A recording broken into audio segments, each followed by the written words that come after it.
오늘은 기다림의 계절인 대강절 세 번째 주일입니다. 우리의 인생, 시간과 시간 사이의 시간, 혹은 사건과 사건 사이의 시간을 어떻게 보내고 사용하느냐에 따라 그 이후의 삶이 결정되는 경우가 많습니다. 쉽게 예를 들자면 고등학교에 입학해서 졸업할 때까지 그 시간 동안 무엇을 어떻게 했느냐에 따라 그 이후의 삶이 달라지게 됩니다. 대학교 진학을 준비한 학생은 진학으로, 직장 생활을 준비한 학생은 직장으로, 이것도 저것도 아무것도 준비하지 않은 학생은 특별한 계기가 마련되지 않는 한 그와 비슷한 삶을 계속해서 살아가기 쉽습니다. 이를 인생 전체로 생각해 보면 어떻습니까? 이 세상에 태어나서 마지막 숨을 내쉴 때까지 그 사이의 시간 동안 무엇을 어떻게 했느냐에 따라 인생 졸업 이후가 결정되겠지요. 예수 안에서 천국을 준비하며 살았다면 천국의 열매를 누리게 될 것인데, 신실하게 주님의 말씀을 따르며 준비한 사람은 보다 더 영광스러운 면류관을 받게 될 것이고, 천국을 준비한다고는 하지만 주님의 말씀을 따르지 않고 자기 마음대로 살았다면 천국에서 부끄러운 열매를 먹게 될 것입니다. 무엇보다 예수님을 주님으로 모시지 않은 채 아무것도 준비하지 않았다면 아예 천국 근처에도 갈 수 없게 되고 영생의 복락을 누리지 못하게 될 것입니다. 이와 같이 우리에게 주어진 시간을 무엇을 위해 어떻게 사용하느냐 너무나도 중요하다는 겁니다. 오늘 함께 읽은 빌립보서 1장의 말씀은 우리가 세상을 살아가면서 무엇을 위해 살아야 하는가를 다시 생각하게 하는 말씀인데요. 5절을 보면 너희가 첫날부터 이제까지 복음을 위한 일에 참여하고 있기 때문에 사도 바울이 말하고 있습니다. 여기서 첫날이란 어떤 날이겠습니까? 복음을 처음으로 받아들인 날, 주님을 영접한 날이지요. 그리고 이제까지라는 말은 주님을 영접한 그때부터 지금까지라는 의미겠죠. 따라서 사도 바울이 말하고 있는 것은 빌립보 교인들이 복음을 받아들여 예수님을 믿기 시작한 그날부터 지금까지 이 일을 했다는 겁니다. 그리고 계속해서 10절도 보면 너희로 지극히 선한 것을 분별하며 또 진실하여 허물 없이 그리스도의 날까지 이르고라고 권면하고 있습니다. 그리스도의 날까지, 그렇습니다. 우리는 처음 예수님을 믿기 시작한 그날부터 지금까지, 그리고 더 나아가 그리스도의 날까지, 다시 말해 주님이 다시 오시는 그날까지, 주님 앞에 서게 되는 그날까지 계속해서 해야 할 일이 있다는 겁니다. 예수 그리스도를 믿지 않았을 때는 모르겠지만 주님을 믿기 시작한 이후부터는 은혜로 거듭난 사람이 되었기 때문에 마땅히 해야 할 일이 있다는 것입니다. 그렇다면 그것이 무엇입니까? 무엇을 하며 주님의 오심을 기다려야 하겠습니까? 오늘 본문을 통해 첫날부터 지금까지, 그리고 그리스도의 날까지 무엇을 하며 살아가야 할지를 살펴보고자 합니다. 첫째, 복음 전하는 일에 참여해야 한다는 겁니다. 5절부터 7절까지 보세요. 너희가 첫날부터 이제까지 복음을 위한 일에 참여하고 있기 때문이라.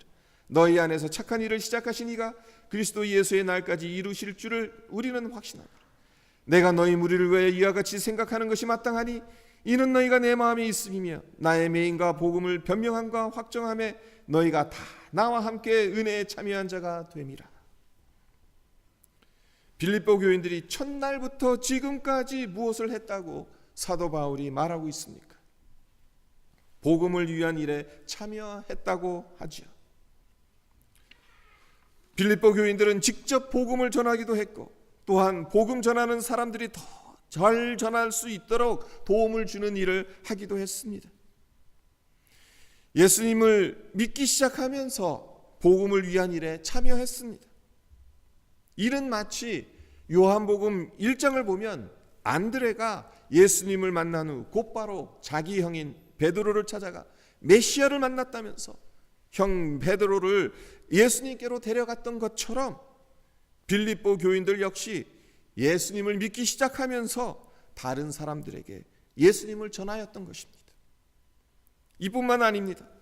사도 바울이 다른 지역에 복음을 전하기 위해 빌립보를 떠났는데도 그가 빌립보 교회를 왕래하면서 말씀 전하는 사역을 계속할 수 있도록 기도로 후원하고 선교 지원금을 보내기도 했습니다. 또한 지금 바울이 어디에 있습니까? 감옥에 있잖아요. 감옥에 있는 바울을 의식주 모든 것을 후원했어요. 그뿐만 아니라 바울의 시중을 들며 돌보도록 하기 위해서 빌립보 교회의 중요한 인물 가운데 한 사람인 에바브라 디도를 보내주기까지 했습니다. 빌립보 교인들이 예수 그리스도를 믿기 시작한 첫날부터 지금까지 계속해서 복음을 위한 일에 동참했다라고, 복음을 위해서 최선을 다했다라고, 그것으로 인해서 하나님께 감사한다고 사도 바울이 이야기하고 있는 겁니다. 그렇습니다. 성도란 어떠한 존재입니까? 성도란 복음으로 사는 자들입니다.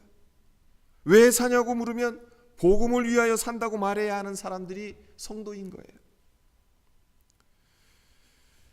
그런데 사도 바울이 말하는 것이 이렇게 할 수 있는 것이 뭐라고 합니까? 은혜라고 이야기하죠. 7절 하반절을 보면 너희가 다 나와 함께 은혜에 참여한 자가 됩니다. 복음을 위한 일에 참여하고 있기 때문이라고 말하고, 그리고 7절 마지막 부분에서 다 나와 함께 은혜에 참여한 자가 되었다. 결국 복음을 위한 일에 참여한 것이 은혜에 참여한 자가 되었다는 거죠. 그렇습니다. 하나님의 일에 참여할 수 있는 것이 은혜인 거예요. 하나님의 일에 쓰임받을 수 있는 것이 은혜입니다. 복음을 위한 일은 우리가 예수님을 믿기 시작한 첫날부터 지금까지 해왔어야 할 일이고, 그리스도의 날까지 계속해서 감당해야 되는 일인데, 이것을 우리는 은혜로 감당해야 되겠죠. 우리 교회, 우리 성도들이 복음을 위한 일을 많이 하게 되는 은혜가 넘쳐나야겠죠. 우리의 고백이 하나님, 우리가 은혜로 이 일을 했습니다. 주님의 일을 했습니다. 주님의 복음을 전했습니다. 그렇게 하나님 앞에 고백해야 되지 않겠습니까? 두 번째로 우리가 생각해야 될 것은 사랑 안에서 지극히 선한 것을 분별하며 살아야 한다는 것입니다. 예수님을 믿기 시작한 첫날부터 지금까지, 그리고 그리스도의 날까지 복음을 위한 일에 참여할 뿐만 아니라 사랑 안에서 선한 것을 분별할 줄 아는 삶을 살아야 한다라고 사도 바울이 9절서부터 10절에서 이야기를 하고 있는데요. 9절과 10절에 나오는 빌립보 교인들을 위한 사도 바울의 기도를 보십시오. 내가 기도하노라. 너희 사랑을 지식과 모든 총명으로 점점 더 풍성하게 하사 너희로 지극히 선한 것을 분별하며 또 진실하여 허물 없이 그리스도의 날까지 이르고. 사도 바울이 빌립보 교인들을 위해서 기도한 것이 무엇이었는가? 빌립보 교인들이 사랑하는 사람들이 되기를 기도한 거예요. 그리고 그 사랑이 지식과 총명으로 더 풍성해져서 정말 선한 것이 어떤 것인지, 어떻게 하는 것이 선하게 사는 길인지를 바르게 분별하며 살아가기를 위해서 기도했습니다. 선한 것을 분별할 수 있도록 사랑의 지식과 총명으로 풍성해져 가야 하는 이유가 무엇이겠습니까? 이렇게 한번 생각해 보십시오. 자식이 원한다고 해서 자식 마음대로 하게끔 내버려 둔다면 자식 망치는 것입니다. 부모의 분별 없는 사랑 때문에 사회생활을 제대로 하지 못하는 사람들이 얼마나 많은지 모릅니다. 부모는 자식이 원하는 것을 들어주는 사람이 아니라 올바르게 키우는 사람입니다. 이를 위해선 무엇이 옳고 그른지를 분별할 수 있는 분별력이 필요한 것입니다. 사랑에는 지식과 총명이 있어야 합니다. 그래서 어떻게 하는 것이 선한 것인지를 분별할 수 있어야 하고, 정말 해야 할 일과 결코 하지 말아야 할 일을 분별할 수 있어야 하는 겁니다. 하나님께서 원하시는 것과 미워하시는 것을 분별할 수 있어야 해요. 하나님께서 좋아하시는 것과 싫어하시는 것을 분별하며 살아갈 수 있어야 한다는 것입니다. 이런 분별력이 없다면 하나님 앞에서 바르게 살아갈 수 없습니다. 지식과 총명이 없는 사랑은 눈먼 열정이 되기 쉽습니다. 지난주에도 말씀드린 로마서 12장 2절 말씀, 너희는 이 세대를 본받지 말고 오직 마음을 새롭게 함으로 변화를 받아 하나님께서 선하게 여기시고 온전하게 여기시고 기뻐하시는 뜻이 무엇인지 분별하도록 하라. 우리의 마음속에 하나님께서 온전하게 여기시는 것, 선하게 여기시는 것, 기뻐하시는 것에 대한 분명한 가치가 서 있어야 합니다. 그리고 그 가치에 따라 살아가야 한다는 것입니다. 지금 내가 서 있는 삶의 자리에서 어떻게 하는 것이 하나님을 기쁘시게 해드리는 것일까를 늘 생각하며 살아가는 것이 우리에게 필요한 것입니다. 그리스도의 날까지 우리가 이렇게 사랑 안에서 하나님께서 선하게 여기시고 온전하게 여기시고 기뻐하시는 뜻이 무엇인지 분별하는 신앙의 사람들이 되기를 바랍니다. 무엇을 하며 주님의 오심을 기다려야 하는가? 마지막으로 우리가 생각해 볼 것은 의의 열매를 맺어야 한다는 겁니다. 11절을 보세요. 예수 그리스도로 말미암아 의의 열매가 가득하여 하나님의 영광과 찬송이 되기를 원하노라. 마태복음 5장 16절에서도 예수님이 이와 비슷한 말씀을 하십니다. 이같이 너희 빛을 사람 앞에 비치게 하여 저희로 너희 착한 행실을 보고 하늘에 계신 너희 아버지께 영광을 돌리게 하라. 하나님께 영광과 찬송을 돌리는 것, 이것이 우리가 가져야 할 궁극적인 삶의 목표이잖아요. 우리는 항상 사랑 안에서 지극히 선한 것을 분별할 줄 알아야 합니다. 그리고 어떻게 하는 것이 정말 선한 것인지를 알았으면 한 걸음 더 나아가 실제적으로 행동에 옮겨야 합니다. 마음으로 무엇이 옳은지 분별은 되는데 실제 행동이 따르지 않으면 무슨 소용이 있겠습니까? 하나님 기뻐하시고 하나님 좋아하시는 것, 선한 것을 분별했다면 그대로 실제적으로 행동에 옮겨야 하겠지요. 그렇다면 여기서 말하고 있는 의의 열매란 어떤 열매이겠습니까? 그리스도인으로서 맺어야 할 열매, 성령의 열매라고 말할 수 있겠습니다. 주님이 원하시는 삶의 열매를 맺는 것, 예수님을 닮아가는 것, 성도다운 삶을 살아가는 것, 이렇게 말할 수 있겠지요. 어떤 사람이 결핵에 걸려 무료 결핵 요양소에 들어갔습니다. 그런데 요양소에 들어간 지 1년이 지났는데도 어느 누구와도 이야기를 나누지 않습니다. 이제껏 살아오면서 너무도 많은 사람들에게서 상처를 받는 바람에 마음을 닫아 버렸기 때문입니다.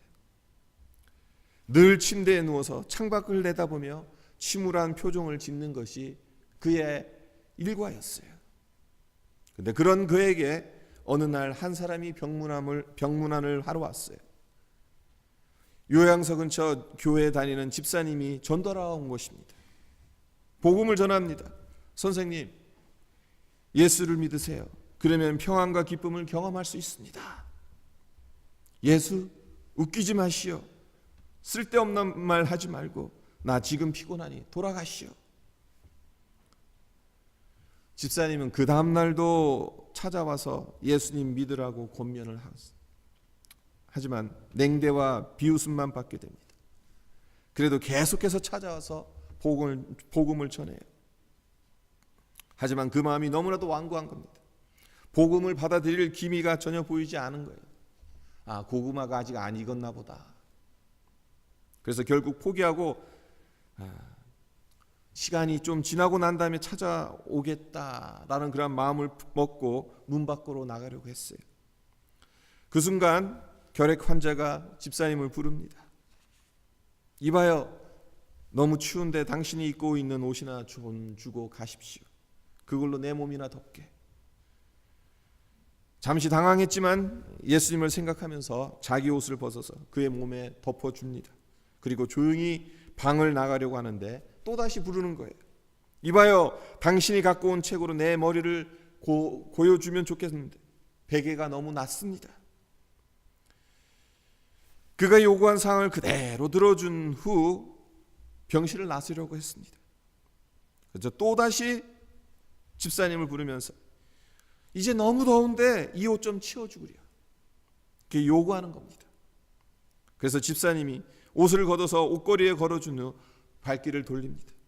그런데 또다시 이봐요 하고 부르는 소리가 등 뒤에서 들려옵니다.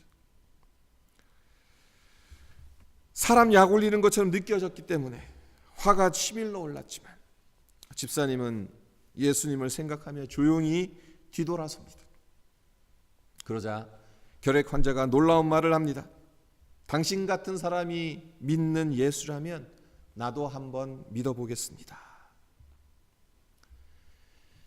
예수님 생각하며 참고 견디며 선하게 대해 주었더니 놀라운 변화가 일어났던 겁니다.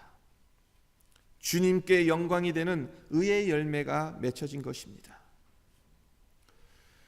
우리의 삶 역시 이와 같이 하나님께 영광이 되는 의의 열매를 맺는 삶이 되어야 하지 않겠습니까? 생명 살리는 일을 위해 애썼더니 의의 열매, 하나님께 영광을 돌리는 열매들을 맺게 된다면 얼마나 복되고 보람이 되겠습니까? 첫날부터 지금까지 그리고 계속해서 그리스도의 날까지 주님이 영광을 받으실 수 있는 아름다운 의의 열매를 맺으며 살아가는 우리 모두가 되었으면 합니다. 말씀을 맺겠습니다. 빌립보서는 여러분도 잘 알고 계시듯이 바울의 옥중 서신서입니다. 옥중에서 자기를 돕고 복음을 위하여 일하는 빌립보 교회에 보낸 감사와 격려의 편지입니다. 특별히 오늘 함께 나눈 본문 말씀은 빌립보서의 서론에 해당하는데 여기서 바울은 빌립보 교회가 복음에 참여하는 선한 일을 예수의 복음을 받아들인 첫날부터 지금까지 하고 있다는 것을 듣게 됨으로 인해서 감사하지 않을 수 없고 그래서 그리스도의 심장으로 저들을 사랑한다는 고백을 하죠. 그리고 기쁨으로 기도하지 않을 수 없다는 말을 합니다. 너희 사랑이 지식과 총명으로 더욱 풍성해지기를 기도한다고 말합니다. 예수 그리스도로 말미암아 의의 열매가 풍성해서 하나님께 영광 돌리는 교회가 되기를 바란다고 기원하고 있습니다. 성도 여러분, 이것이 주님 오심을 기다리는 성도의 길이고 교회의 길이지 않습니까? 생명을 살리는 그리스도의 복음에 참여하고 그 복음의 진수가 되는 사랑이 지식과 총명으로 더 풍성해져서 어떻게 하는 것이 선하게 사는 길인지를 바르게 분별하고 예수 그리스도로 말미암아 의의 열매가 가득해서 하나님의 영광과 찬송이 되는 삶을 살아가는 것, 이것이 주님을 기다리며 해야 할 일들이지 않겠습니까? 믿음의 삶을 시작한 첫날부터 지금까지 그리고 그리스도의 날까지 이렇게 살아가기를 바랍니다. 직접적이든 간접적이든 복음을 위한 일에 참여하기를 바랍니다. 사랑 안에서 지극히 선한 것을 분별하며 살아가기를 바랍니다. 예수 그리스도로 말미암아 의의 열매를 풍성하게 맺어서 하나님께 영광 돌리는 복된 삶이 되기를 주님의 이름으로 축복드립니다. 잠깐 오늘 말씀 묵상하면서 잠깐 기도하도록 하겠습니다. 빌립보서는 옥중 서신서라고 말씀드렸습니다. 옥중에서 쓰여진 책인데, 편지인데 빌립보서의 주제가 뭡니까? 기뻐하라죠. 그리고 보면 오늘도 빌립보 성도들을 생각하면서 하나님께 감사하고 기도하는 것이 무엇입니까? 빌립보 교인들이 예수를 영접한 첫날부터 이제까지 복음을 위한 일에 참여했기 때문에, 그리고 사랑 안에서 지식과 모든 총명으로 더욱 풍성해져 감으로 선한 일을 분별할 수 있고, 이것을 위해서 기원하였고, 의의 열매가 가득해서 하나님의 영광과 찬송이 되기를 기원한다고 사도 바울이 빌립보 교회를 위해서 그렇게 기도하고 있지 않습니까? 이 기도 제목이 사실은 우리가 주님을 기다리면서 살아갈 우리의 삶이어야 하지 않겠습니까? 무엇을 하며 주님을 기다려야 하는가? 이 기다림의 계절에서 우리가 우리 스스로에게 물어보았으면 합니다. 우리는 과연 무엇을 하면서 주님을 기다리고 있는가? 생명을 살리는 일에 우리가 참여하고 있는가? 선한 일을 분별할 수 있도록 사랑 안에서 지식과 총명으로 더욱더 풍성해져 가고 있는가? 하나님의 영광과 찬송이 되기 위해서 의의 열매를 맺어가고 있는가? 주님의 형상으로 점점 닮아져 가고 있는가? 이 기다림의 계절에 이 질문들을 우리에게 스스로 물어보면서 하나님, 주의 성령께서 우리를 주장해 주셔서 이렇게 살아갈 수 있도록 우리를 인도해 주십시오. 주장해 주십시오. 이러한 능력을 주십시오. 우리 함께 기도하는 시간이 되었으면 합니다. 기도드리겠습니다. 아버지 하나님, 감사합니다. 오늘도 주님 앞에 나와